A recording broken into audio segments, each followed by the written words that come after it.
le projet redémarre. Et là, le projet, il s'appelle Vidéolan. Et dans Vidéolan, il y a plein de logiciels. C'est toute la solution de streaming. Donc, il y a le serveur, il y a le client, il y a une partie sur le réseau. Enfin, il y a beaucoup, beaucoup de techno. Et le client, qui s'appelle Vidéolan Client, c'est une sous-partie du projet, quoi. En février 2001, l'école autorise le truc à passer en open source après 2 ans de bataille avec les élèves. Et c'est à ce moment-là que la partie cliente, Vidéolan client, à qui des gens vont rajouter le support des DVD et des DivX, commence à être populaire. Donc c'est les élèves qui gèrent, mais tu as des gens qui sont à l'extérieur de l'école, qui sont grosso modo, je crois, un anglais et 2 hollandais, qui portent VLC sous Windows et sous macOS. Et donc ces mecs-là, en fait, ils lancent le projet. Et donc à ce moment-là, il y a des gens qui utilisent VLC, mais plus pour la solution de streaming vidéo sur un réseau local, donc qui s'appelait Vidéolan, mais vraiment en tant que Vidéolan client, pour lire n'importe quel type de vidéo.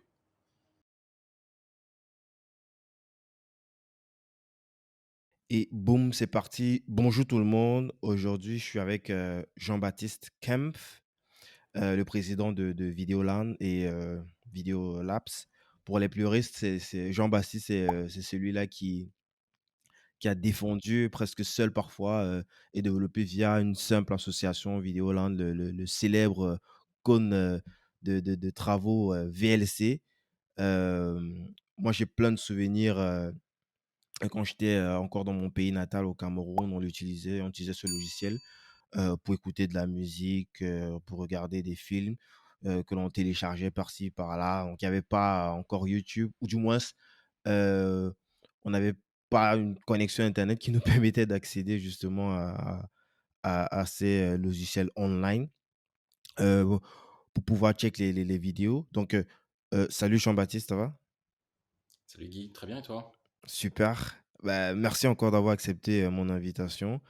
Je trouve que le logiciel VLC avec son logo iconique et des téléchargements qui se comptent pas en millions mais en milliards est une histoire méconnue du grand public. C'est pour cela que je tenais absolument à discuter de cela avec toi. Ce logiciel est toujours libre d'accès, gratuit si je ne me trompe pas. Euh, si tu me corriges? Non, non, c'est bon. Yes. Hem, on va évidemment essayer de comprendre, ton parcours, d'ingénieur. On va parler de plein d'autres sujets aussi, notamment, l'écosystème French Tech, si tu es OK avec ça. Mais avant, je te propose, si tu le veux bien, de te présenter, succinctement, mon cher, Jean-Baptiste. Salut, donc moi je m'appelle Jean-Baptiste, j'ai 39 ans, je suis parisien, je suis un geek, ça fait des, des années que je développe des logiciels et surtout ça fait un peu plus de 15 ans que je gère et développe le logiciel VLC et plein d'autres logiciels. J'ai créé pas mal de startups dans la vidéo et puis voilà. Yes. Donc il y a très peu de logiciels avec, un tel succès dans le monde comme VLC. Heu, mais est-ce que tu peux, revenir un petit peu sur ton parcours, avant, VLC? Tu es originaire, d'où? Tu es de Paris? Bah, moi, je suis parisien. J'ai vécu dans le sud-est de Paris, dans le 13e pendant très longtemps. J'ai fait des études assez classiques, collège, lycée, puis une classe prépa pour entrer en grande école d'ingénieur en France. Je voulais faire de l'informatique assez tôt parce que j'ai commencé à programmer en sixième parce que j'avais mon prof de maths qui m'avait fait un peu de programmation lorsque j'étais à l'école française de Florence, parce que j'ai vécu 1 an à Florence en sixième.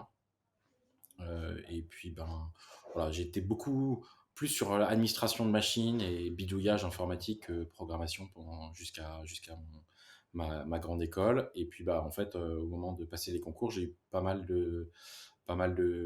d'écoles et notamment j'ai pris celle qui me paraissait la plus cool, qui était Centrale Paris. Et c'est à Centrale Paris qu'est né le logiciel VLC. Donc à Centrale, j'ai géré le réseau étudiant donc tout ce qui était administration, réseau et système. Et puis, petit à petit, bah, j'ai commencé à m'impliquer dans le projet VLC. Yes. Hem, est-ce quand tu rejoins, ce projet, il est déjà existant ou tu fais partie des cofondateurs, Non, non, des gens qui en ont fait, ouais, il y a pas vraiment de fondateur à VLC. Les gens, ils aiment pas trop ça. Ils aiment bien avoir une histoire très simple. Il y a personne qui s'est levé un matin en disant: «Ah, je vais faire un logiciel vidéo qui va te remplacer tout le reste». C'est pas du tout comme ça. En fait, c'était un projet étudiant qui a été géré d'année en année et dont l'origine, elle date de 94-95. Puisqu'en fait, à l'école centrale Paris, le réseau, il était géré par des étudiants. Et mmh en fait, l'école centrale Paris, c'est une école un peu bizarre où il y avait un campus qui était géré par des anciens élèves. C'était pas un campus qui appartenait à l'État, mais c'est un campus qui appartenait aux anciens élèves. Et les élèves faisaient tout. La télé, la radio, la Mais comment c'est possible cafétéria. que c je en fait, je crois que je comprends pas bien. Ça appartient aux anciens élèves, c'est-à-dire, Ouais, parce qu'le en fait mobilier, les l'école trucs là? centrale, ouais, exactement. En fait, l'école centrale, elle était à Gare de Lyon à un moment, et ils ont dû la déplacer parce qu'elle faisait pas assez d'ingénieurs après-guerre. Et c'est une des écoles, une grande école qui a pas beaucoup d'argent finalement. Et donc, ils ont dit, bah, il faut mettre un endroit où il y a de la place, et ils voulaient l'envoyer à Clermont-Ferrand. Et ça s'appelait école centrale, donc elle va à Clermont-Ferrand, hein, c'est pas con. Et les anciens élèves, en fait, ont acheté le terrain, ont fait une association qui s'appelle l'association des anciens élèves, Ah ouais. et ils ont dit à l'État, va construire sur ce terrain ton école, et nous, on construit le campus. Donc l'école, en fait, c'est un bâtiment public, mais Mmh. c'était sur un territoire qui appartenait en fait à une association, quoi. Ah ouais, c'est c'est impressionnant ça. OK. Et donc, résultat, tous les services aux élèves étaient sur le campus, gérés par des élèves. Donc, par exemple, l'allocation des chambres, c'était géré par les élèves, la cafétéria, la coopérative, le bureau des arts, évidemment, le bureau des élèves. Euh, et donc, il y avait une association des résidents qui faisait beaucoup de choses. Et dans les années 80, il y a un réseau informatique, Token Ring, donc des technos antidiluviennes. Mais à l'époque, bah, très peu de gens font du réseau informatique. Et ce réseau est géré par une association qui s'appelle VIA, comme Vivre l'informatique autrement. Et et voilà. Et c'est une association d'élèves qui gère ça. Et en fait, le réseau, il devient trop lent, et ils ont besoin, notamment pour jouer aux jeux en ligne, en 94-95, le début c'est là où on voit les Doom, les Duke Nukem, etc. Ils veulent un nouveau réseau. Et l'école leur dit, écoutez, moi, je ne peux pas vous financer votre nouveau réseau parce que, bah, d'abord, vous allez l'utiliser pour jouer, mais surtout, c'est le campus, et le campus, ça ne nous appartient pas. Donc, allez voir ailleurs. Et les élèves, en fait, bah, ils vont voir ailleurs, et ils vont voir notamment IBM, 3Com et Bouygues, parce que ça a été construit par Bouygues, ce, ce campus. Et ils se retrouvent avec les gens de TPS, TF1, je sais pas, qui leur dit le futur, c'est la vidéo sur satellite. Et c'est du numérique, le satellite, mais ça coûte très cher. Là, il y a 1500 étudiants, il faudrait acheter 1500 décodeurs satellites et 1500 antennes. Et tu vois déjà dans les sites HLM, là, combien c'est moche d'avoir toutes ces antennes. Mmh. Et surtout, ça coûte très cher. Donc là, l'idée, c'était d'avoir seulement une antenne et de reprendre tous les flux et de les rediffuser sur un réseau local. Alors, ça paraît logique aujourd'hui. Là, on est en 95. Les Ouais. ordinateurs, c'est des Pentium 60 et des Pentium 90, des 486 DX33 à 66 MHz. Décoder de la vidéo en temps réel, c'était absolument imaginable. Tu avais des cartes d'accélération spécifiques pour faire ça. Alors c'est sûr, 10 ans après, il y a YouTube, on a eu un changement Ouais. important, mais Je jusque-là, crois que ma génération, ils ont pas connu ça. non, non, c'est vraiment. Et voilà. Et donc, ils lancent ce projet, 96, 97, et ça fonctionne. Et donc, ils ont une grosse antenne satellite, ils prennent le flux et ils le renvoient. Ça crache. Mais bon, c'est pas grave. Et le projet, il aurait pu s'arrêter là. Les élèves ont leur nouveau réseau qui s'appelle le Network 2000, et on aurait pu, mais peut-être qu'on aurait dû d'ailleurs s'arrêter là. Et finalement, on dit, bah ouais, mais en fait, on va faire mieux. Et en 98, fin 98, donc quasiment un an après, il y a des étudiants qui reprennent le projet en se disant, en fait, on va le rendre open source et on va le réutiliser parce qu'il y a d'autres gens qui ont besoin, en fait, d'avoir un réseau vidéo multiplateforme. Et donc, on va le faire comme ça. Et le projet redémarre. Et là, le projet, il s'appelle Vidéolan.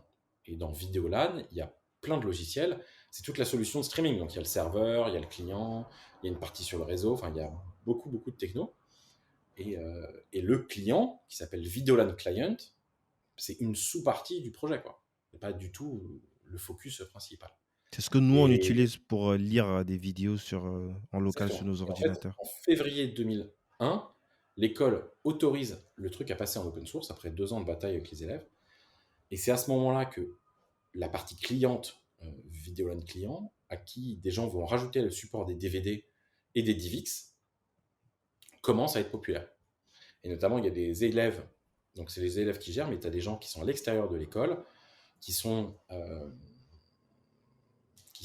grosso modo, je crois, un anglais et 2 hollandais, qui portent VLC sous Windows et sous macOS. Et donc, ces mecs-là, en fait, ils lancent le projet. Et donc, à ce moment-là, il y a des gens qui utilisent VLC, mais plus pour la solution de streaming vidéo sur un réseau local, donc ça s'appelait Videolan, mais vraiment en tant que Videolan client, pour lire n'importe quel type de vidéo. Et à ce moment-là, Videolan client se renomme et s'appelle VLC. Donc cette histoire, c'est une histoire longue et compliquée, parce que c'est une histoire qui commence en fait dans les années 80 avec le premier réseau Evia, et puis le deuxième réseau où on trouve une justification en disant on va mettre de la vidéo parce que ce sera trop pour le réseau. Ça légitimera le fait qu'il faut racheter un nouveau réseau, et que ce truc relance un projet qui s'appelle Videolan, qui ne devient open source qu'au bout de 2 ans quasiment, et dont un des sous-projets c'est Videolan Client qui va devenir VLC. Donc il n'y a jamais eu un mec qui s'est fait ouah, je vais faire VLC, ça va être génial. C'est une suite de trucs qui viennent. Et d'ailleurs, certaines des raisons pour lesquelles VLC euh, a été populaire, c'était pas exprès, quoi. C'était pas fait pour ça. C'est une conséquence de cette histoire un peu rocambolesque. Yes. À chaque étape, comment est-ce que ça se finance? Parce que forcément, Ça c'est... se finance pas, c'est facile. C'est que des bénévoles, il n'y a pas d'argent. Facile. Ouais, mais comment est-ce qu'on Il mutualise autant de personnes? Parce que ça demande quand même assez de ressources. Comment est-ce que, sans argent, on réussit à mutualiser Bah non, parce qu'en fait, c'est tout ce qui est open source, c'est des communautés qui se mettent ensemble. T'en avais beaucoup en 80, fin des années 90, début des années 2000. Les meilleurs développeurs, ils allaient dans l'open source et ils bossaient sur leur temps libre, le soir et le week-end. Et en fait, tu as un noyau dur de 2-3 personnes qui montent un projet, et tu as des gens qui arrivent et qui rajoutent des fonctionnalités. Et VLC rentre typiquement là-dedans. Et en plus, là, tu avais des étudiants qui étaient en école d'ingé, qui avaient encore pas mal de temps pour coder. waouh, Donc, t'as pas besoin de beaucoup de ressources. En tout cas, pour c'est démarrer le projet. ça, c'est impressionnant. Et pour ce qui concerne le logo, tu as une idée, comment est-ce que, Ouais, bah, qui ce l'a logo, tu fait? vois, ce logo, c'est typiquement une connerie d'étudiants sur un campus qui se sont tapés une barre et qui ont rigolé sur un cône, et puis qui l'ont mis dans un logiciel qui à l'époque, il n'y avait pas grand monde qui l'utilisait. Mais aujourd'hui, c'est devenu tellement une icône que tu ne peux pas le changer. Ah Et ouais, évidemment, donc ça, c'est pas un truc qui a été théorisé, parce que en fait, c'est difficile de trouver la cohérence entre pourquoi ce il n'y en a cône aucune. et pourquoi Il n'y en a aucune. Ça n'a aucun sens. Mais en même temps, c'est génial. Parce qu'en fait, c'est tellement différent que tu le remarques. Et donc, mais personne s'est dit, ah, je vais faire un cône, ça va être pour dire que c'est en chantier, les gens vont le reconnaître. Juste, yes. un logiciel fait par des étudiants qui se sont tapés une barre. Moi, quand je suis arrivé, il y avait une collection de cônes. Moi, j'arrive en 2003 à Centrale, donc 2 ans après que ce soit passé en open source. Mais là, il y a déjà un culte du cône, hein. Ils se sont tapés des craquages et c'est assez rigolo. Il y avait des collections de cônes. Toi, tu avais déjà entendu parler du projet avant, Centrale ou c'est Ouais, en fait, c'est une des raisons pour laquelle j'ai rejoint Centrale, c'est que je savais que j'avais rencontré un mec qui s'appelait Mathieu Fréchon dans un stage de voile en haute mer que j'avais fait un été où j'étais bénévole. C'était pour mon BAFA, je crois. Et le mec, en fait, était à Centrale. Et il me dit, ah, ouais, Centrale, c'est super cool. Il y a surtout une super organisation qui fait du réseau et ils sont super sympas. Euh, Ils font du réseau et ils ont un programme VLC. Et moi, en fait, je voulais faire de l'informatique Mmh. et je voulais aller à une école qui s'appelait Epita et j'avais pas pu parce que ça coûtait très cher. Alors que Ouais, c'est une école l'école, privée. exactement, alors que la classe prépa c'était gratuit. Et donc voilà, donc c'est une des raisons pour laquelle. Donc je savais un petit peu, mais le logiciel, en fait, c'était à l'époque où tu sais, t'en avais des milliards. Tu avais un lecteur. Moi, tu téléchargeais plein d'outils. Moi, j'ai toujours été passionné de films. Donc, tu vois, tu téléchargeais des codecs pack, des compresseurs. Je faisais des DivX. Voilà. Donc, toujours dans cette mouvance-là, mais VLC, c'était pas à l'époque très connu. Yes. VLC commence à décoller vraiment, ouais, 2004, quoi. Ok. Dans quel contexte est-ce que toi tu rejoins justement cette non, il n'y a pas d'association à l'époque. C'était pas, il y avait pas En un fait, profil. c'est un club qui était donc une sous-association de l'association Vidéolan, via Central Réseau, de l'association des étudiants. Moi, Ok. j'étais vice-président de cet asso Il y avait un filtre. en Est-ce que c'est 2003. quelque chose que tu pouvais rejoindre comme ça ou il y avait Ouais, ouais, c'était des filtres techniques principalement. d'accord. Et toi, dans quel contexte que tu rejoins ça? C'est quoi Moi, je l'existant? sais pas, tu sais, au début, tu arrives, tu rejoins plein d'associations, il y a des gens plus ou moins sympas, puis bah, tu continues ou tu continues pas. Et moi, j'étais dans l'association du réseau et voilà, et je me suis fait beaucoup de diffusion vidéo sur réseau et puis beaucoup de gestion du réseau. Tu étais aussi contributeur forcément? Et ouais, ouais, t'étais bénévole dans ces assos, ouais. Yes. Et est-ce que tu peux alors nous donner un petit peu, comment la bascule se fait entre 2003 lorsque tu rejoins, Vidéolan et en 2006 quand ça commence à prendre un petit peu la sauce et que ça change, que ça se transforme complètement c'est en 2006 si je me trompe pas ça se Non, c'est plutôt transforme 2008 en fait. En fait, donc moi j'arrive à Centrale 2003, donc je fais partie de l'association du réseau. Les anciens du réseau font du VLC. Euh, et moi je contribue plus au projet Vidéolan que vraiment sur le logiciel VLC. Donc pas mal de choses autour du réseau Mmh. et de la solution de streaming en local. Mmh. Et puis, ça décolle un peu, ça commence à décoller un petit peu, notamment en 2005. Chaque release commence à prendre vraiment beaucoup de bandes passantes en fait, euh, du réseau. Donc, tu vois, c'est un vrai sujet à ce moment-là.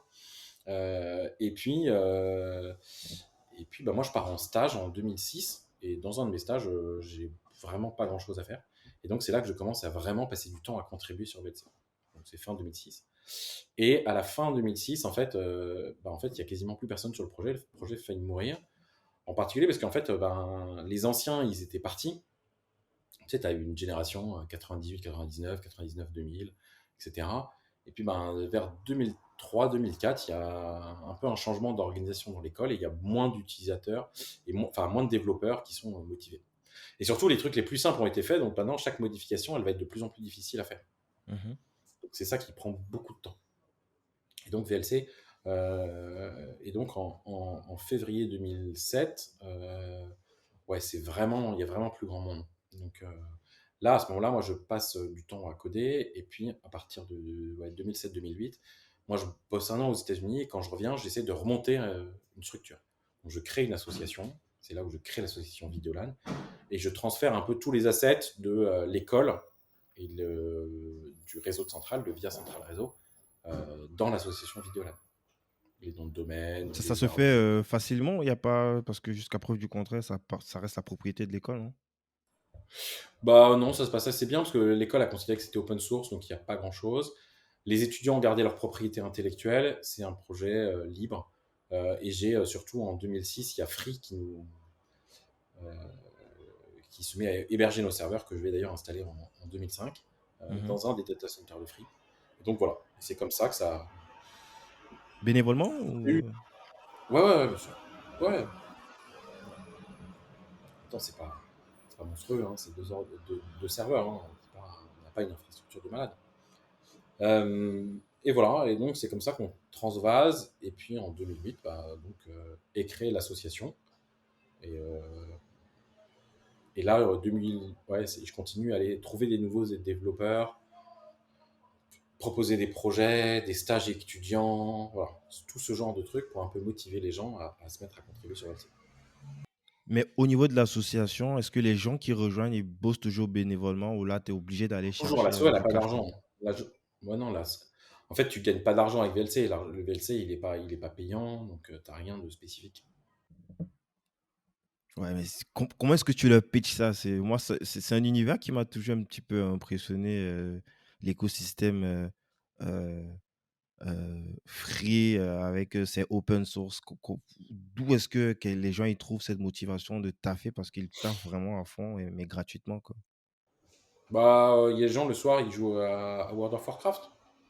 Bon, bah, il y a des gens le soir et ils codent. OK, C'est pas bien différent, hein.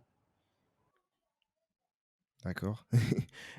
OK, donc tu lances l'association, tu trouves, de nouvelles personnes pour Ouais, donc là, il y a relancer, ouais, il y a un retour de quelques anciens et puis, je fais pas mal de recrutement, ouais, de nouvelles têtes, quoi et on mais là, structure un tu es peu tout seul? l'association au projet. L'association, c'est toi le fondateur ou vous êtes plusieurs Ouais, cofondateurs ouais. de l'association? Non, c'est moi et en théorie, ouais, c'est moi qui lance l'idée. J'ai un mec qui devait être le trésorier et au bout de 2 mois, en fait, il fait rien, il s'arrête. Donc Ouais, donc je me suis tu es quasi seul pour lancer tout ça, réorganiser, trouver les nouvelles ressources et puis, les launcher et sur, ça prend chaque beaucoup de projet. temps parce qu'en plus, moi, je code, notamment toute la partie Windows, qui est donc le plus gros partie de VLC et la partie, graphique de VLC, donc ça prend beaucoup de temps. Mais ouais, donc je gère, les histoires légales parce qu'on a quand même pas mal d'histoires légales, de noms de domaine, de serveurs, de plein de gens, en fait, pour vraiment aider le projet, quoi. Yes. Toute la partie, ouais, refaire le site web, et cetera. Donc je passe beaucoup de temps là-dessus. Mais et en parallèle, tu bosses, non? En parallèle, j'ai vu que tu es Ouais, ouais, passé en par parallèle, j'ai un vrai métier, ouais. Donc, d'abord, je suis consultant en 2008 jusqu'à 2009. En 2009, je rejoins une start-up qui s'appelait Fairplay Interactive pendant à peu près 2 ans et demi. mmh Donc je suis le CTO. Je fais ça la journée et je code, sur VLC le soir et le week-end et les vacances. Et puis en fait, VLC, la boîte, elle va pas bien et VLC me prend de plus en plus de temps. Donc, en fait, quand il y a vraiment plus d'argent, j'abandonne, la boîte parce qu'il n'y avait pas du tout L'association, d'activité. tu veux dire? Non, Ah non, là, non, tu parles de la startup pour laquelle tu bossais? et donc je décide de monter une start-up autour de VLC où on va faire que du VLC. Ouais, mais c'est quoi la proposition de valeur de la C'est des startup? services Puisque là autour. Pour le moment, en fait, tu vois, je commençais déjà à avoir plein de clients qui me demandaient des modifications de VLC, du consulting, plein de genres de choses comme ça autour de la vidéo. OK, et c'est ça que tu as mutualisé au sein de la startup que tu as créée à côté. Là, on parle de Video Lab. Exactement. Donc là, c'est fin 2012, enfin début 2013, quoi. Donc c'est ouais, c'est 4 ans, 4 ans, 4 ans et demi après l'assaut.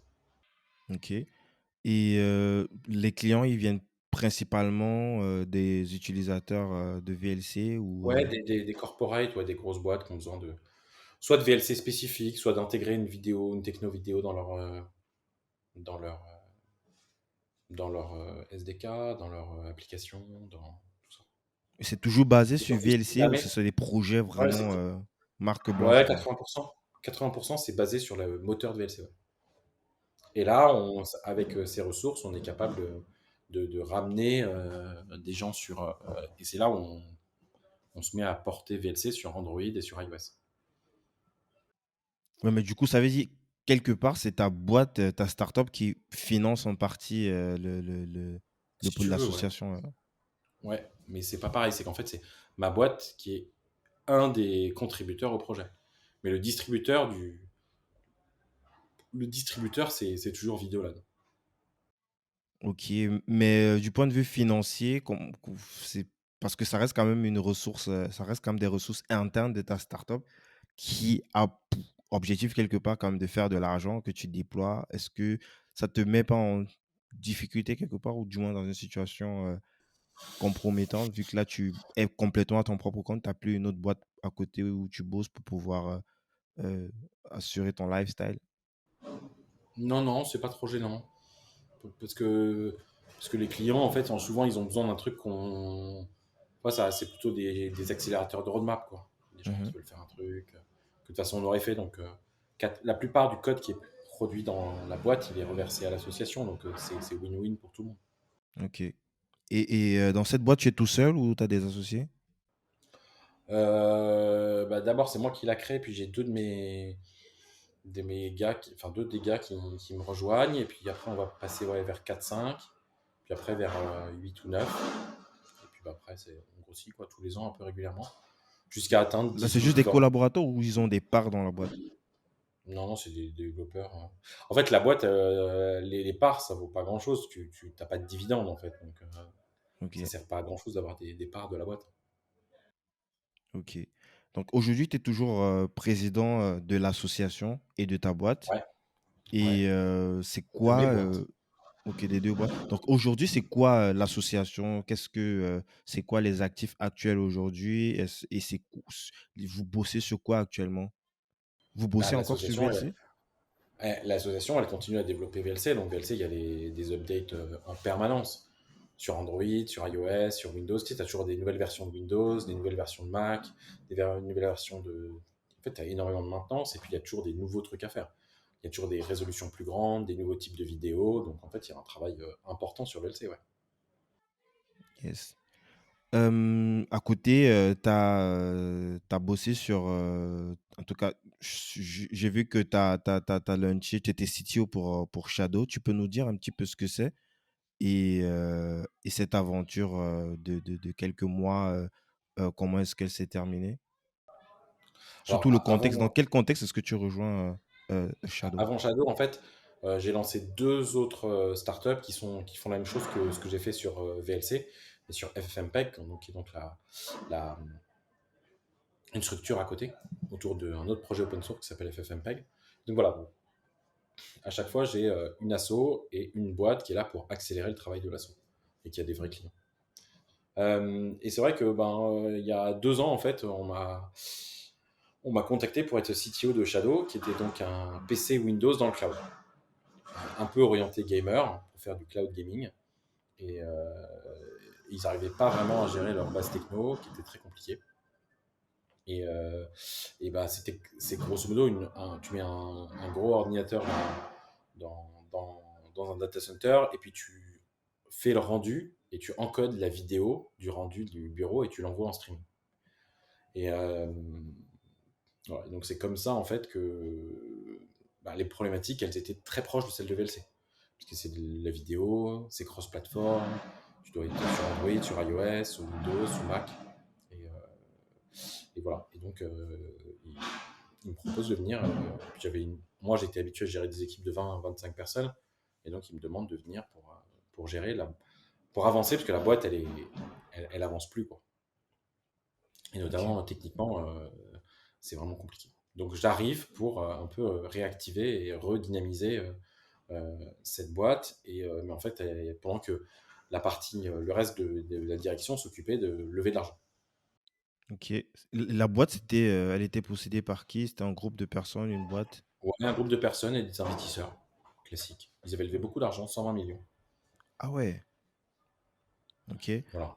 Et ils réussissent pas à faire la levée, et donc la boîte, elle part en redressement judiciaire. Et moi, en fait, moi, je me fais assez bien voir de la communauté parce que en fait, la boîte en interne, c'était infernal. Les gens, ils se battaient pour rien. Il y avait des gens très très bons, des développeurs très très bons, des gens très motivés. Et au-dessus, il y avait du management assez mou, assez mauvais. Et donc, euh, qui aimait bien siloter et empêcher les gens de se parler dans la boîte. Donc c'était Mmh. très, très, très, très, très compliqué. Combien de personnes à peu Et près? ouais, 120 quand j'ai join, 120. Ah ouais. Mmh. Et voilà. Donc moi, je m'occupe à refaire la tech. Et notamment, il y a plein de produits qui ship, quoi. Le double écran, la version Chrome, la version Mac ARM, alors plein de choses qui avaient été demandées par la communauté depuis très longtemps. Et les devs, ils avaient quasiment tout fini, mais tu vois, il fallait un peu juste organiser et prendre des décisions et faire des choix, ce que j'ai fait. Mmh. Et une fois que tu arrives à la fin, euh, au bout de 4-5 mois, donc il y a plein de nouvelles features qui arrivent.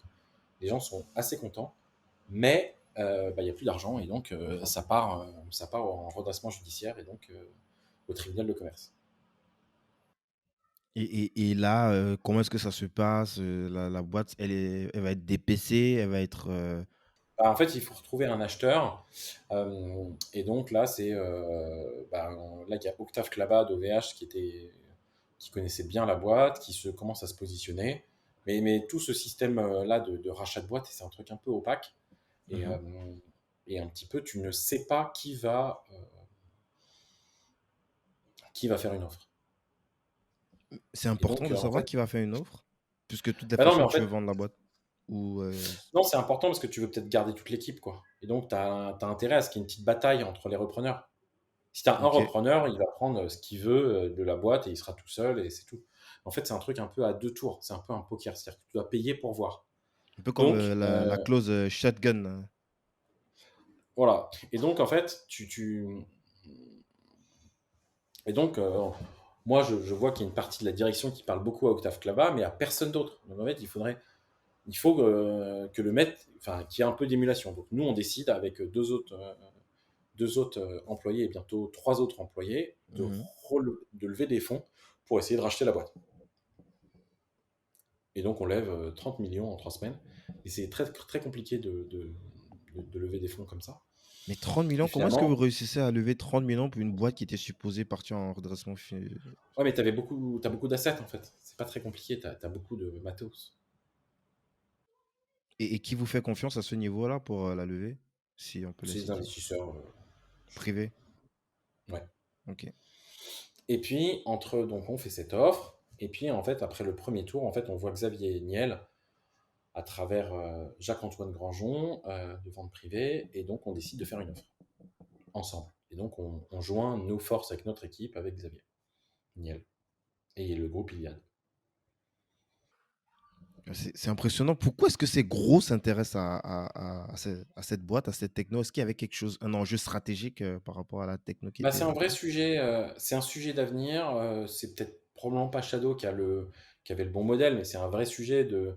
Tu vois, tu es de plus en plus avec des téléphones, avec des ordis de plus en plus légers, et tu veux faire tourner des trucs de plus en plus lourds. Et à un moment, tu peux plus, quoi. Donc, te dire que tu fais un rendu d'un vidéo compliqué, d'un métaverse, et que tu streames le résultat, si le réseau est rapide, c'est un vrai. C'est pas con, quoi.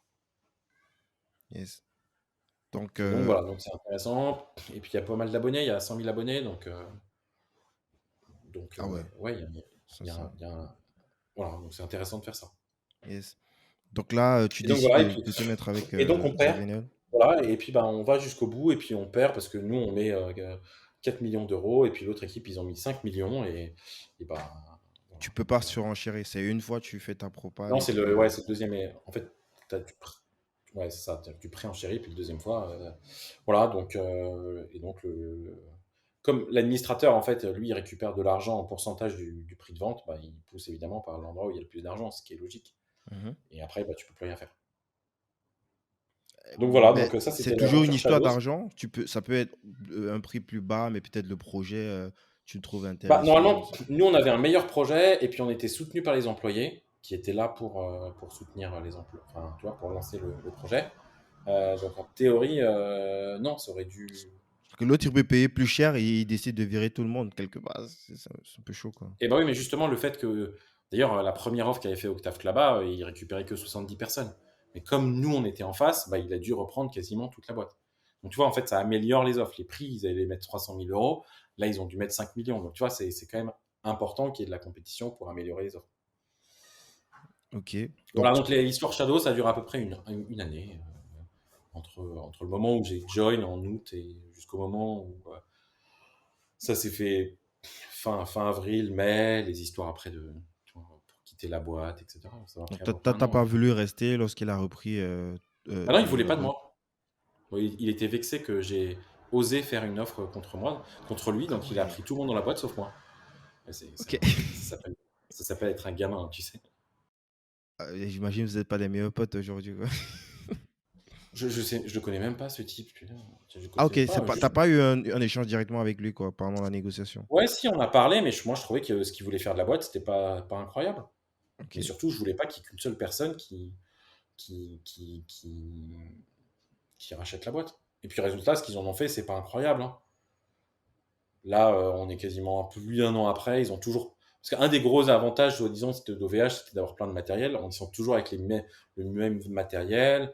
Ils ont perdu un bon tiers des clients. Ils dépensent des fortunes en marketing, ils ne réussissent pas. Euh, Et qu'est-ce ouais, qu'ils ont donc c'est fait? pas. Tu tu un peu suivi la suite? Ils ont Rien. killé le projet ou ils l'ont intégré Non, non, non, ils complètement au continuent. donc Ils ont rien fait. la marque, elle existe toujours, quoi? Si, si, ils ont fait un rebranding, ouais. Ils ont travaillé sur le rebranding, mais sinon, il y a les mêmes fonctionnalités, il n'y a rien de nouveau, quoi. ils font de la com sur des trucs que nous, on a développés. Waouh, regarde, on a mis le double écran en production. Ouais, bah, ça fait 6 mois que c'était là. Donc, ouais, je sais pas très bien. Et puis, les gens sont là de se faire chier, ouais. Ce qui est normal. Toi, qu'est-ce que tu en Les- tires de cette mini-aventure? Ça n'a duré qu'un an, Ouais, c'était certes, très. mais... Alors, c'était un an très intense quand même. Bah, écoute, moi, j'ai trouvé ça très cool. J'ai appris pas mal. J'ai vu tout ce bordel qui était le redressement et le rachat de société. Donc, ça, c'est un vrai sujet intéressant. Et puis, sur Shadow, ben, ouais, gérer des équipes qui sont un peu plus grandes et un peu plus compliquées à gérer niveau management que ce que je faisais avant. Yes. Tu penses qu'il y a est-ce que tu aurais des astuces à partager pour une boîte qui est comme ça au bord du redressement? Est-ce qu'il y a des trucs comme ça qu'on peut rapidement activer pour éventuellement Non, peut-être éviter il n'y a pas de tips en fait, ça dépend trop du business, quoi. Donc là, régulièrement, j'ai des startups françaises qui vont pas bien, qui m'appellent, justement, parce qu'elles ont vu ce que j'ai fait avec Shadow. Mais il y a pas de type qui marche partout. Il y a quelques astuces et surtout bien comprendre le process judiciaire qui est complètement opaque. Et pourquoi justement c'est opaque? Pourquoi il n'y a pas une transparence? Parce que l'idée, la justice, elle a intérêt à ce que la boîte, qu'elle revienne, je sais pas, qu'elle reprenne, qu'elle se relance. Bah oui, mais donc ça marche bien. Ça suffit pour eux. Toutes les boîtes, elles se font racheter. Non, ils sont ravis. Il n'y Ouais, a mais pas des fois au vraiment détriment des employés, au détriment surtout pour, Ouais, il mais y a des sinon, boîtes même qui sont spécialisées, qui attendent ce genre d'occasion justement pour faire du build-up. ouais, mais en fait, il se justifie en disant si on fait rien, la boîte, on va perdre l'ensemble des boulots. Donc, il vaut mieux récupérer la moitié des emplois que rien. Ce OK. qui peut, ce qui peut, ce qui peut se comprendre. Mais c'est très difficile de retourner ce qu'on appelle du retournement d'entreprise, c'est assez difficile. Et surtout dans la tech, il n'y en a pas beaucoup. Il y en a beaucoup dans l'industriel, mais en tech, il n'y en a pas beaucoup. Ouais. Et aujourd'hui, c'est quoi, tes projets? Tu bosses sur quoi? Sachant que tu es toujours, comme tu l'as dit précédemment, président de VLC, de la sauce et de ta boîte, heu Ouais, donc ouais, j'ai toujours les assos Vidéolan, FFmpeg, et puis quelques boîtes autour, hein. Il y en a 3-4 qui me prend une partie. Donc c'est toujours la partie open source vidéo. En ce moment, je bosse un peu dans des grosses boîtes et des petites boîtes. Soit je fais de l'audit, donc je fais pas mmh mal d'audits de start-up. Je fais pas mal d'audits techniques. Et en ce moment, tu vois, j'ai une longue mission chez Vente Privée, où je définis un peu toute la partie architecture, c'est quoi la vision tech de la boîte, où est-ce qu'ils vont aller. Euh, voilà, donc un peu de conseils. Et puis, ben, je suis en train de lancer des nouveaux projets euh, autour de la vidéo. Un truc un peu autour du Web3 et un autour des technologies comme Shadow. Donc voilà, donc je lance un peu des projets et puis ben euh, voilà, c'est un peu ce Tu que je nous fais. en Mais parles un petit peu des ce que nouveaux tu lances projets, non, c'est pour le compliqué. Web3. Est-ce que c'est déjà, qu'est-ce que C'est tu un en peu penses compliqué. toi qui, quand même a débuté, sur internet, qui a vécu quand même, les différentes crises, que ce soit dans les années 2000. Quel regard est-ce que toi tu as sur cette tendance, du Web3, peut-être avant de nous dire un peu plus sur ce que tu lances? Ouais, je pense qu'il y a il y a plein de trucs intéressants, il y a plein de trucs sur le distribué, puis il y a plein de charlatans, donc mais un peu comme à chaque fois, donc c'est des cycles. C'est intéressant, je pense qu'il y a des vraies utilisations intelligentes d'une blockchain, c'est-à-dire d'un réseau de partage distribué dans lequel on ne peut faire confiance à personne, mais on fait confiance à tout le monde. Donc ça, c'est un vrai Mmh. sujet. Je pense que évidemment, 80% de ce qu'on voit, c'est vraiment de la merde. Mais Et ouais, je pense. mmh et pour la vidéo, qu'est-ce que Bah, tu l'enjeu vois, il y a un de... vrai sujet. Il y a un vrai sujet au-delà de tout ce qui était blockchain. Il y a tout un vrai sujet sur les mondes virtuels, que tu appelles ça Metaverse, Second Life, Minecraft, ou je sais pas quoi. Et donc là, il y a un vrai sujet, notamment de la vidéo. Et de la vidéo, comment est-ce qu'on va l'intégrer sur. Ouais, donc évidemment, aujourd'hui, il y a une dimension quasi très très financière autour de tout ça et de spéculation, qui est la partie désagréable. Et puis, tu as plein de choses plus ou moins intelligentes qui se développent. Donc, il y a des sujets vidéo là-dessus. J'imagine que c'est là où toi tu te situes avec peut-être ton nouveau Ouais, moi je fais projet. quasiment que des projets autour de la vidéo. Ouais. À part ce que je fais là en ce moment dans l'audit de start-up et chez vente privée, je fais quasiment que des sujets vidéo. Et tu me donnes un ordre d'idée. Est-ce que l'idée c'est de lancer à chaque fois des projets en marque blanche pour des entreprises ou alors c'est d'avoir un J'ai pas de, produit y a pas de, qui s'adapte y a pas de réponse. Il n'y a pas de réponse pour le moment. Ah, c'est pas, Moi, tu communiques pas publiquement dessus. Non, mais surtout, ça dépend. Tu vois, ça dépend des projets, ça dépend de ce que je fais. Moi, Ok. je veux apprendre des nouveaux trucs. Tu vois, j'ai fait tout ce qui était server-side avec FMPEG, tout ce qui est client avec VLC. J'ai fait pas mal de trucs sur le réseau. J'ai fait pas mal de trucs sur tout ce qui était 8K. On a fait des versions VLC pour la VR. On a fait des trucs en AR. On a fait des plugins VLC pour Unity, pour Unreal, dans des moteurs de jeux vidéo. On a écrit un mini moteur de jeux vidéo. Euh, on a fait des trucs sur la recommandation vidéo, on a développé un Shazam pour la vidéo, j'ai fait des outils autour du Web3, des NFT, euh, j'ai fait des trucs à très basse latence, j'ai fait des trucs sur le Shadow, qui est donc de la vidéo d'un desktop à distance, j'ai fait du contrôle de drone à distance. Enfin, tu vois, t'as Mm. plein de sujets intéressants autour de ça. Mais toi, qu'est-ce qui te drive à titre perso? Est-ce que c'est parce que Bah, moi, j'aime si bien on prend juste le l'informatique. cas de VLC, on parle quand même des milliards de téléchargements. Clairement, si c'était une entreprise, une start-up, c'est que Ouais, c'est mais il un n'y aurait pas gros des monstre, milliards de quoi. téléchargements. Ça serait un Ouais, mais gros justement, monstre. ouais, mais tu vois, en fait, VLC, ça a été populaire parce que c'était gratuit. Tu n'auras jamais payé pour un lecteur vidéo. D'ailleurs, tu payes pas pour les lecteurs vidéo, tu payes pour Netflix, tu payes pour Disney+. Donc, il n'y aurait pas les millions de téléchargements, les milliards de téléchargements, si c'était payant. Donc, tu vois, en fait, c'est facile de refaire le monde, mais tu ne peux pas toujours. Mais toi, ça te titille pas un peu d'aller comme ça chercher, mais Si, vraiment si, bah, businessment parlant, d'aller j'ai lancé chercher un plein truc? d'autres. C'est pour ça que j'ai lancé plein d'autres projets, mais tu vois, j'ai plein de projets qui marchent et il y en a qui ne marchent pas, quoi. Mhm. Yes. Ok, je crois qu'on a fait un petit peu le tout. Il y a des questions que j'ai oublié de te poser. Je t'en sais rien. C'est toi qu'il faut demander. Bah, dis-moi, comment aujourd'hui, toi, est-ce que tu progresses justement? Parce que tu as dit, tu as envie d'apprendre plein de choses encore, surtout dans cet univers Web3, de lancer de nouveaux projets. Comment est-ce que tu rentres justement dans ces nouveaux univers-là? Comment tu apprends? Comment est-ce que tu Alors, le grandis? premier truc, c'est que moi, je me force à ne pas avoir d'a priori. C'est-à-dire que tu vois, tu sais, tu dépasses 30, 35 ans et après, tous les nouveaux trucs, c'est de la merde. Et toi, tu sais, les vieux cons, quoi. Tu passes de mec enthousiaste à vieux con. Et t'as Donc quel moi, âge? je C'est travaille pas indiscret? 39. Tu vois, Ok. donc moi, je me force à. Je teste énormément de produits. Mais genre, vraiment beaucoup. Mais je teste euh, évidemment tous les trucs de réseaux sociaux, toutes les apps de dating, alors que j'en ai pas besoin, hein, mais juste pour apprendre. Ouais, Moi, je suis marié depuis des années, ouais. mais pour apprendre Boulot, les boulot, c'est nouvelles professionnel. technos. Ah ouais, mais la veille techno, c'est un vrai sujet, hein. C'est un Mhm, vrai sujet pour moi. Donc je passe beaucoup de temps là-dessus. Tu vois, par exemple, moi j'ai TikTok, j'ai utilisé ça hyper tôt. J'utilise pas, je l'utilise plus, mais tu mhm. vois, j'avais testé le produit très tôt. Euh, Moi, j'ai quasiment, enfin, tu vois, c'est simple, hein, maintenant, j'ai plus aucune app de réseaux sociaux. Euh, j'ai que les sites web de Facebook et de LinkedIn et de Twitter et j'y vais assez peu finalement Mhm. maintenant. J'ai très peu d'apps, toutes ces apps, tu vois, je les teste et puis je les dégage. Mais au moins pour savoir ce que c'est.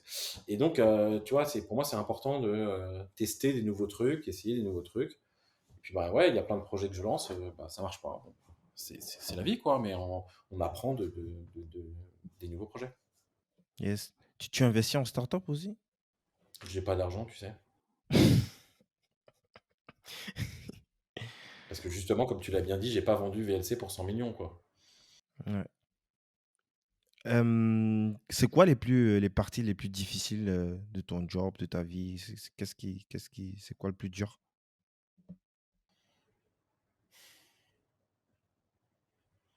En fait, moi, mon métier, c'est de prendre des décisions pour tout le monde. Et il y a des fois, ben, qui en prend pour moi, tu vois? En fait, tout le monde m'appelle quand il y a un problème et je suis censé toujours régler le problème sur toutes les boîtes ou VP ou trucs comme ça. Et tu vois, je suis toujours le goulot d'étranglement. Donc il y a des fois, je dis, et moi, comment je fais, quoi? Comment je gère, moi? Donc ça, je pense, c'est la partie un peu. C'est que t'es souvent quand même un peu seul, quoi. Et t'as des Faut que je débuts de règle. solutions pour ça? Je sais pas, des coachs ou... Ouais, mais je sais pas, mais tu vois, moi j'ai monté donc Videolabs, maintenant c'est une, tu vois, toutes les boîtes que j'ai montées, bah, je sais pas, c'est des petites boîtes, elles font 3 4 millions de chiffre d'affaires, ouais, ça doit faire 3 millions, toutes ces boîtes-là, de chiffre Mhm. d'affaires. Mais c'est que du conseil, donc il faut aller chercher les gens, il faut aller trouver de nouveaux clients, et c'est non-stop, non-stop. Et dès que tu C'est as de un trou, bah, l'intelligence que tu vends, quoi. C'est pas des logiciels que tu vends at scale. voilà, exactement. Donc en fait, c'est fatigant parce que, mais ça reste open source, tu vois, c'est pas une ESN ou une SS2I là qui vendent de la chair à pâté, tu vois. On fait de Mhm. l'orfèvrerie, on fait de la très haute qualité. Donc c'est très difficile. Ah, tu vois, quand il y a un client, ça va pas, tu as un vrai problème financier et le problème financier, bah, il faut bien payer les gens à la fin du mois. Donc tu vois, et c'est à toi de te démerder. Enfin, c'est à moi de me démerder. Il y a personne qui va venir m'aider. J'ai pas envie d'investisseur à qui je peux dire, aide-nous, quoi. Yes. Donc voilà, donc cette partie-là, qui est vraiment de petite PME de logiciels, ouais, c'est vraiment, vraiment fatigant. Et j'ai personne pour m'aider, quoi. T'as combien de personnes au niveau de Video Labs, au niveau de ta boîte, ta startup? Trentaine, Ah ouais, ok. Ça en fait. c'est un peu compliqué, mais en fait, il y a plusieurs structures juridiques, il y a Video Labs, mais en grosso modo, c'est 30 personnes. Mhm. Mais je veux dire, en tout cas, les gens qui sont pas des prestataires, des gens qui sont sous ta responsabilité directement, qui bossent pour toi en tant qu'employé. Ouais, mais même, c'est difficile à définir. Tu sais, t'as des gens, ils sont en CDI, t'as des gens, ils sont pas en CDI parce qu'ils sont à l'étranger, mais en fait, c'est comme s'ils étaient en CDI. T'as des gens qui sont autour de l'association, tu vois, t'as Mhm. des stagiaires Yes. longs. C'est pas difficile d'avoir un vrai nombre, mais c'est une trentaine de personnes. Parfait. Tu as des regrets? Non, ça sert à rien Pro, les hein. regrets. Je pars sur la partie pro, bien sûr. Non, non, il y a il y a plein de gâchis autour de Videolan. C'est-à-dire que bah, il y avait un YouTube avant YouTube, il y avait un Twitch avant Twitch, il y avait plein de solutions et elles ont pas été prises au sérieux. En tout cas, elles n'ont jamais été développées. Donc là, il y a un vrai sujet autour ouais, autour de Videolan qui est un peu des choses un peu dommages. Euh, Mais et puis sur Videolabs, ouais, j'aurais peut-être dû faire un peu différemment. Bon, enfin, pour moi, faut apprendre quoi. Il n'y a pas d'autre façon que de faire. Donc regretter, c'est pas bien parce qu'après, ça t'empêche de vivre. Donc j'ai pas Yes. beaucoup de regrets. Tu penses qu'il y a encore des positions à prendre euh, Forcément. avec VLC par rapport à ce que, Avec par exemple, VLC, YouTube fait, tu vois? ouais, mais regarde YouTube maintenant, putain, il y a de la pub partout, c'est infernal. C'est que Ben des petites justement, vidéos. VLC qui reste un truc quelque part, entre guillemets, pour le C'est un peuple. peu. Ouais, et puis surtout la vidéo, elle est. Ah putain, c'est des vidéos de plus en plus clickbait. C'est des vidéos de 10 minutes, alors qu'en fait, elles devraient durer 30 secondes. T'as quelques mecs qui font de la qualité, mais même pour eux, enfin, maintenant, enfin, ils ont de la pub dans le flux. Euh, Ouais, mais imagine un truc open source, un petit peu. Enfin, Google a un modèle économique, bien évidemment, mais quelque part, quand tu regardes dans sa façon de s'exécuter, c'est plus un moteur de réponse qu'un moteur de recherche. C'est-à-dire, il est quand même axé plus sur l'utilisateur, l'expérience de l'utilisateur, euh, que d'autres modèles où ben, tout ce qui intéresse, c'est juste de vendre de la pub, tu vois. Et c'est un petit peu ça, un peu le modèle Ouais, mais en de fait, le VLC problème, qui c'est est que les très gens, ils veulent. produit. Ouais, mais c'est très difficile parce qu'en fait, c'est des questions de droit de contenu. D'ailleurs, tu vois, tu as Netflix, tu as Disney+, enfin, tu vois, c'est des mastodontes de contenu et l'argent, elle est en centaines de millions, voire en milliards. Donc, on n'est pas du tout dans la même échelle. Donc, c'est très difficile d'arriver avec un modèle qui vient complètement. Bah, euh, YouTube, ils sont passés dans le casual, quoi, et voire l'hyper casual, euh, avec des gens qui sont des semi-pros, quoi. En dessous, bah, finalement, tu as des gens un peu, tu as du TikTok, quoi. Les gens, ils font des micro-trucs, 10 secondes, 30 secondes. Et puis après, tu as des trucs un peu longs à la Netflix. Mais tu vois, c'est que des boîtes, des grosses boîtes, soit américaines, soit chinoises. Il y a énormément d'argent qui ont été injectés. Et c'est des boîtes qui, pendant très longtemps, n'ont pas gagné d'argent. Donc, ouais, c'est des modèles qui sont difficiles à aller challenger. Ouais. mais je pense qu'il y a il y a des trucs à faire. Et surtout, je pense que là, ça devient de plus en plus chiant, c'est que tu as besoin d'avoir Netflix, YouTube, Hulu, Disney+, Amazon Prime, donc ça, tu commences à devoir jongler entre les trucs. Yes. Mais toi, qu'est-ce que tu penses justement de ça, de cette domination de ces gros acteurs versus des marques, si on prend VLC, franchement, c'est quelque part le français, c'est l'un des plus gros, en tout cas en termes d'application, c'est le plus gros quoi, en France, quoi, je pense, VLC, en termes de Ouais, ouais, téléchargement. mais non, mais en fait, il faut plutôt comparer Dailymotion à YouTube. Et tu vois, Dailymotion, on n'y a Ouais, rien mais fait. Dailymotion, c'est Quoi, c'était le même truc, quoi. en plus avant Ça YouTube, change hein, rien. Dailymotion, c'était avant YouTube et puis, et Bon, je toi, pense que leur, qu'est-ce que tu penses de ça, le fait est-ce que tu penses à un combat perdu d'avance, le fait d'avoir des fleurons, nationaux pour, entre guillemets, aller chercher une sorte d'indépendance, et non, c'est pas perdu d'avance, non, mais c'est vrai que c'est compliqué aujourd'hui, hein. Ah, tu sais, les boîtes, des boîtes tech mondiales, en B2C, il n'y en a pas beaucoup, hein. et même, celles qui existent, elles sont généralement financées par des fonds, américains ou Ça, canadiens. limite, ouais. Ouais, si, si, mais c'est pas le truc le plus grave. Le plus embêtant, c'est que c'est difficile de faire des vrais produits. Parce que l'intelligence il y a, la connaissance il y a, la preuve, si tu regardes dans ces grosses boîtes, américaines, ben tu as toujours un Frenchie quelque part qui pilote le truc, quoi, tu vois? C'est ça le truc, Ouais, mais c'est une question. Il faut avoir de l'argent, d'investissement, il faut avoir une vraie fibre produit, s'intéresser à l'utilisateur, tu vois. Et ça, on n'est pas très bon là-dessus en France. yes. Du coup, est-ce que tu aurais, une fierté à nous partager? Bah non, de toute façon, c'est vrai que c'est un peu. VLC, c'est dingue comme histoire. Le nombre de téléchargements qui se chiffre en milliards, le nombre d'utilisateurs encore aujourd'hui qui se chiffre en centaines de millions. Ouais, ça, c'est assez dingue. Donc, je suis assez fier de le faire, surtout avec des équipes de ouais, 5-10 personnes, tu vois. C'est vraiment tout petit, petit.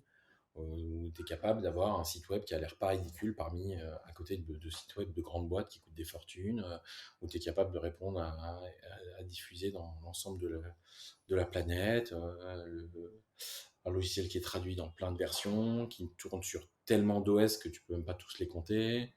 Enfin, tu vois, VLC, la dernière version de VLC, elle marche toujours sous Windows XP. Les derniers Ah softs de Microsoft, ouais! ils marchent même pas sous Windows 8, quoi. Enfin, tu te rends compte? Windows C'est-à-dire que tu te XP. rends compte que nous, on fait plus d'efforts pour les plateformes Microsoft que Microsoft. VLC, ça tourne sur plus de plateformes que Chrome. Enfin, VLC, ça tourne sur Apple TV, ça tourne Apple TV. Enfin, Chrome, ça tourne pas sur Apple TV. Ah, tu vois, plein de trucs comme ça qui fait que c'est quand même assez incroyable ce qu'on a fait avec VLC. Et, euh, et on fait plus pour les utilisateurs que des boîtes, même des grosses boîtes, voire même des grosses GAFAM Mmh. qui veulent même pas. Voilà. Donc là, ouais, je suis assez fier de ce qu'on fait. Après, c'est vrai que bah, c'est un modèle qui est compliqué parce que les gens font de plus en plus de streaming vidéo. C'est quoi la place de VLC dans le streaming vidéo? Ouais, c'est difficile. Et surtout parce que la difficulté, c'est pas la tech. La tech de VLC, elle est très bien. Le problème, c'est le contenu. Où est-ce qu'on va récupérer du contenu? Tu vois, j'ai pas 10 milliards à investir pour faire un concurrent Netflix. Mais tu as de la ressource, Parce que humaine. la difficulté technique de Netflix, c'est pas de la tech, hein, c'est la création de séries. Ouais, et pour ça, ils ont des fonds, mais toi, tu as des bénévoles, est-ce qu'il y aurait pas un je sais pas, moi, je me dis qu'il y a quelque chose quand même à creuser, toujours en gardant ce modèle d'indépendance parce que c'est ça qui fait aussi la Ouais, force mais de non. VLC. S'il faut Ouais, faire mais entrer des fonds, je pense que c'est plus la même histoire, c'est trop compliqué. Un VLC regarde, aujourd'hui, par exemple, est-ce que c'est quelque chose qui peut s'il faut créer un VLC aujourd'hui, est-ce que c'est possible encore aujourd'hui? non. Pourquoi? Mais regarde, Netflix, chaque série, elle coûte 10 millions. Chaque série. Tu vois, c'est des chiffres. Tu vois, ils en sortent ils en sortent des palanquets. Donc, les investissements pour fabriquer du contenu, ils sont monstrueux. Yes. Tu aurais, des bouquins à nous recommander? Deux, trois bouquins? Ouais, il y a The Design of Everyday Things, qui parle justement du design des choses du quotidien. Ça, c'est intéressant. J'aurais tendance à dire Start with Why, de vraiment te faire Mm. réfléchir à pourquoi on fait les choses. Donc ça, c'est un peu pour business. Et puis en non-business, Le nom du vent de Patrick Rousseff, qui est un bouquin absolument génial. Yes, on va mettre tous en description. Start with Five de Simon Sinek. Est-ce que tu aurais un dernier mot pour cette génération? Quelque chose d'impérissable, une bouteille à la mer. Ouais, moi je pense qu'on peut faire encore plein de trucs. Ce que j'aime bien en ce moment, c'est avec en France, il y a la French Tech, quoi. C'est que après des années ou des années où c'était très dur de faire des startups, maintenant là tout le monde est encouragé à faire des startups. Donc ça c'est vraiment sympa. Bah, vous sous-estimez pas, vous pouvez faire des trucs super cool. Et, les gens, ils ont encore un peu trop peur de l'échec, ils ont un peu trop peur de lancer des trucs. Alors que bah, tu vois, VLC, c'est un truc qui a été fait par des étudiants qui n'étaient pas plus intelligents que la moyenne des étudiants. Et Yes, montrer qu'en fait, juste avec un groupe d'étudiants, tu peux faire un truc mondial et incroyable. Et ça, vraiment, yes. j'aime bien. C'est vrai qu'on n'a pas creusé Mais il sur faut. l'écosystème French Tech. Moi, je me demande, est-ce que j'ai pas la sensation que tu es proche, tu es plus le mec qui va faire cavaler seul et tout. En tout cas, c'est la sensation que j'ai. Est-ce que tu as une En relation fait, les justement gens de avec la cet French Tech, ils écosystème? comprennent pas ce que je dis, ou ils veulent pas comprendre, hein, j'en sais rien. Mais moi, ce que je dis, c'est que la plupart des boîtes de la French Tech, c'est pas de la tech. C'est dommage, hein, Ah, c'est que c'est chaud ce que tu dis là quand même. Franchement, là, mais tu c'est vas. vrai. Mais c'est vrai. Que ce soit chaud ou pas, ça change rien, c'est vrai. Par contre, c'est des belles boîtes. C'est pas le problème. C'est des superbes boîtes. Mais ce qu'ils font, c'est qu'ils font des boîtes du 21e siècle. Donc, c'est des boîtes où ils mettent la tech au cœur. Et c'est pas des boîtes tech. Uber, c'est pas J'ai une parlé boîte. de sans filtre au début de l'interview. C'est vraiment sans filtre là. Mais c'est vrai, Uber, c'est pas une boîte tech, quoi. Uber, c'est une boîte de taxi. C'est une boîte de taxi qui a fait un moteur tech de mise en relation. C'est comme ça que doit être une boîte de taxi au 21e siècle. Et d'ailleurs, quand tu regardes les métriques financières, c'est une boîte de taxi. Quand tu regardes Il faut que tu WeWork, nous expliques ça. Donc, tout le moteur qu'il y a derrière, pour toi, ça, c'est pas de la tech. mais c'est une, c'est une sous-partie du business, c'est 2% de leur coût business. Et tu vas voir en France, et tu vas regarder Payfit, Alan, Conto, etc. Tu vois, la moitié des gens qui bossent là-bas, c'est des gens qui font customer success. C'est des sales, c'est des gens qui vont aux clients. C'est quoi C'est une boîte normal. tech? C'est quoi une boîte tech? Ah, voilà, c'est une bonne question. C'est quoi une boîte tech? Et là, tu vas te rendre compte que des boîtes qui font vraiment des tech. Donc, faire de la tech, c'est de la tech. C'est d'ailleurs la définition quand tu prends le crédit impôt recherche, c'est de faire quelque chose dans lequel tu n'es pas sûr en démarrant que tu vas y arriver. D'accord? Donc, c'est ça la définition. C'est-à-dire que tu arrives, si tu prends l'état de l'art, tu ne peux pas savoir ce que tu vas faire. Donc, l'exemple, Shadow, au moment où ils ont commencé, c'était de la tech, quoi. T'écris du C, t'écris du C++, tu te poses la question, t'as pas la solution. Aujourd'hui, on se met tous les deux et on veut faire un concurrent à Conto ou à n'importe quelle autre startup. Je te promets, en une semaine, on a le plan, on a la roadmap, on sait comment on va coder. On peut même te dire comment tu vas faire les features. Il n'y a aucun, il y a aucun verrou technologique à lever. Uber, il y a zéro verrou technologique. Et regarde, WeWork, c'est encore mieux. WeWork, qui te fait, ouais, tu comprends, là, là, on est une boîte tech. Non, t'es pas une boîte tech. D'ailleurs, tu regardes tes statements financiers, c'est que du CAPEX. Donc, par définition, c'est exactement, t'es une boîte d'immobilier, t'es une boîte d'investissement en immobilier, qui le fait moins mal parce qu'elle gère la tech. Mais tu n'es pas une boîte tech. Et d'ailleurs, c'est super marrant, là, tu sais, il parle de fintech, insurance tech. Non, en fait, vous êtes des insurance et vous utilisez de la tech. Mais vous faites pas de la tech, quoi. Alors, c'est quoi des boîtes tech? En France, un bon exemple, c'est Predileance, Earthcube. Ils font des moteurs de machine learning pour du NLP. Bah, ça, c'est un truc, ouais, c'est velu, quoi. Tu as des boîtes, Tu connais notamment en Hugging bio, Face? ouais, Hugging par Face. exemple. Hugging Face, Predileance, qui sont deux boîtes de machine learning en France. Les deux fonctionnent très bien. Plateforme.sh aussi de. Plateforme.sh, bon, c'est un peu différent, mais bon, là, c'était plus dans l'outillage, mais c'est ouais, c'est de la vraie.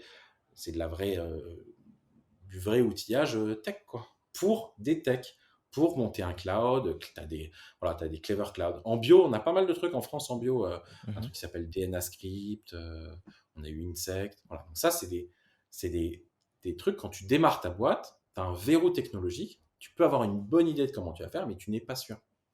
Une boîte qui est une énième marketplace, une énième.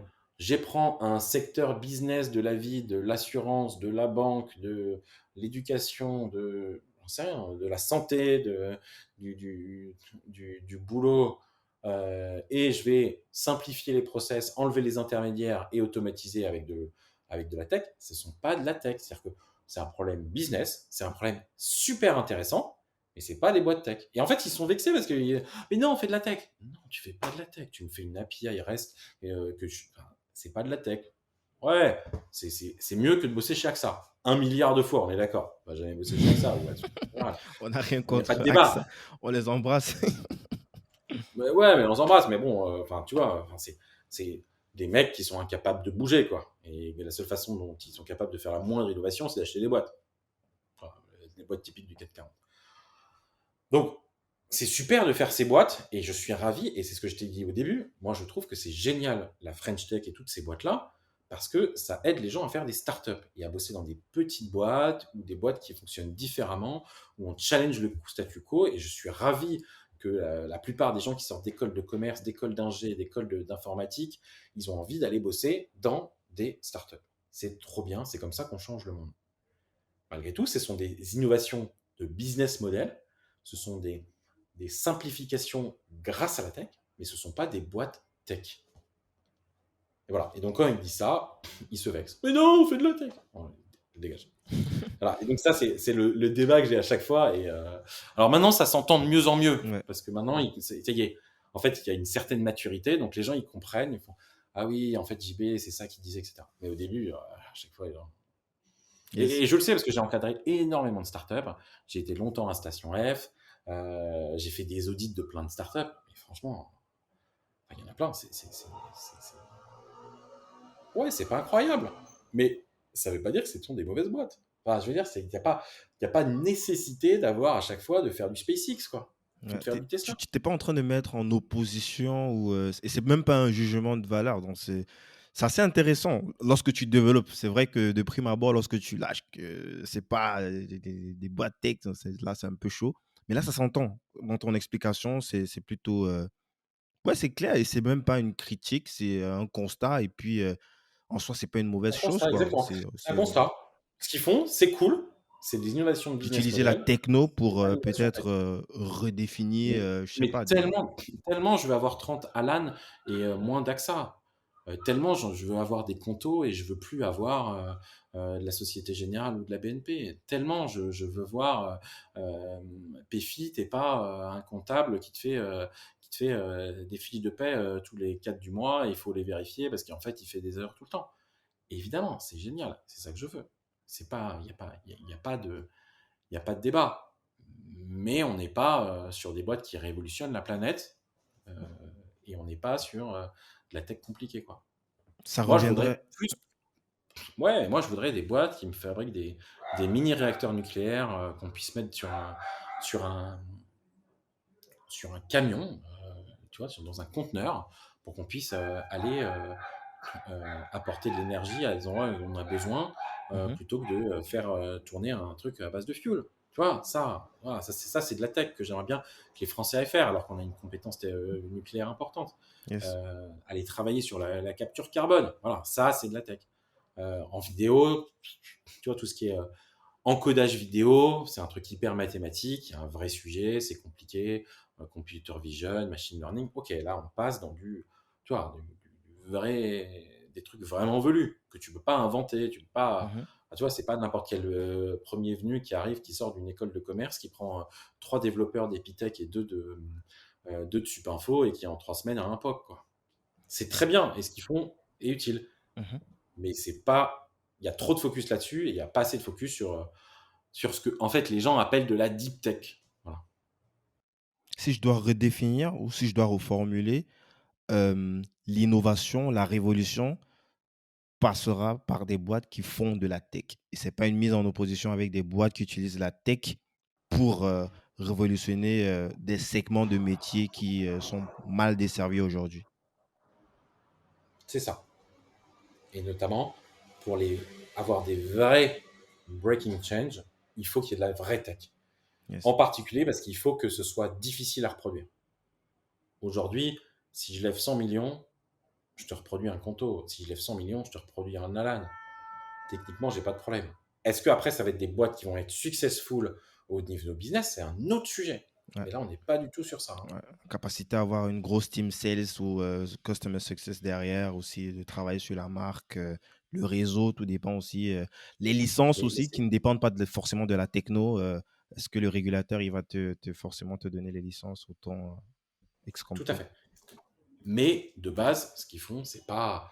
Enfin, voilà, c'est pas. Ça va améliorer un segment de marché, mais c'est pas un Google, c'est pas un SpaceX, c'est pas un Apple, c'est pas un Tesla, qui sont des changements majeurs. Yes.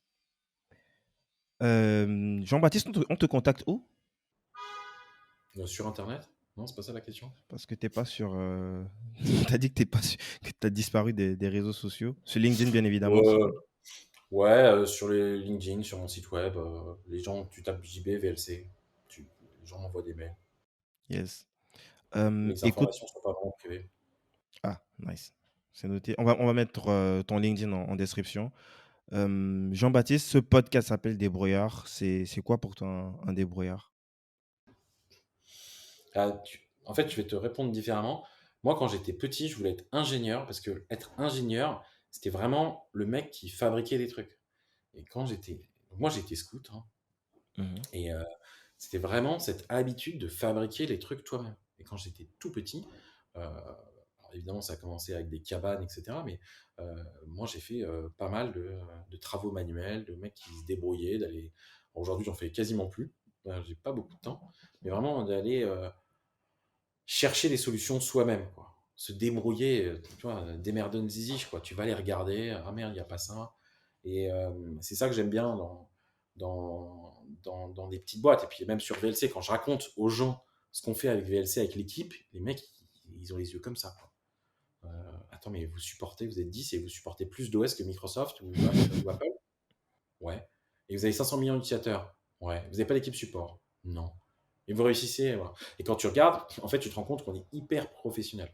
Mais en fait, on s'est débrouillé, on n'avait pas le choix, donc on y allait, on a mis dans le cambouis. Tu vois, moi j'ai écrit du C, de l'assembleur, du C++, je fais de l'administration de machine, j'ai fait du réseau. Et voilà, je me suis fait attaquer par les avocats, bah, je me suis tapé des traités de propriété intellectuelle pour les répondre, enfin pour regarder. En fait, c'est vraiment ne pas attendre qu'on te prémâche la solution. C'est le mec débrouillard, il y va, quoi. Puis Nice. bah, c'est quoi le risque? Et en fait, moi, je passe ma vie à me dire, c'est quoi le risque? C'est quoi mon risque? Bon, bah, au pire, toutes mes boîtes, elles se crachent. Bon, bah, au pire, toutes mes boîtes, elles se crachent. Tu vois, je vais te dire, bon, bah, ouais, ok, c'est la vie, tu vois. Et donc, c'est vraiment cet état d'esprit qui est. C'est ça, être un mec débrouillant. Yes. Écoute, Jean-Baptiste, je te remercie pour ton temps. J'ai pris beaucoup de plaisir à discuter avec toi. Et je te remercie aussi, Merci de m'avoir invité. c'est normal. Je te remercie toi, et puis tu vas le transmettre à ta team de VLC de l'association pour. Je sais que pour vous, vous recevez peut-être des milliers de merci tout le temps, mais pour moi, pour quelqu'un Très, très comme peu. moi qui vient Très, très peu. Très, très peu, merci. d'un endroit perdu comme ça, tu vois, du Cameroun et tout. Il y avait pas, on n'avait aucune alternative. Pour moi, VLC, pour moi, c'est une révolution. Ça nous a permis d'accéder à plein de trucs que de base, c'était impossible d'y accéder dans les années 2000. Merci pour ça. Merci pour VLC en tout cas. De rien. À très vite. Merci. Ciao.